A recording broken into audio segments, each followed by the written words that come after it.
How to add short-term disability to TurboTax. Hi guys, welcome to our channel. Let's begin. The first thing you want to do is determine if your short-term disability benefits are taxable. Now gather your documentation such as W-2 form, which is provided by your employer if short-term disability payments are taxable.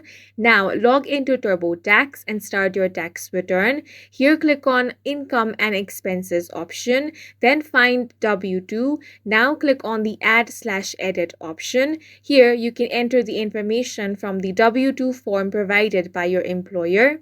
TurboTax will include the taxable disability payment as part of your total income.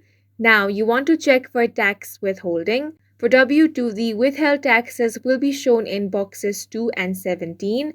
Now you want to complete all the information required, then review it. TurboTax will calculate whether the short-term disability income is taxable and adjust your return accordingly. And that's it for this video. If you found it helpful, please make sure to hit the like button and subscribe for more videos like this.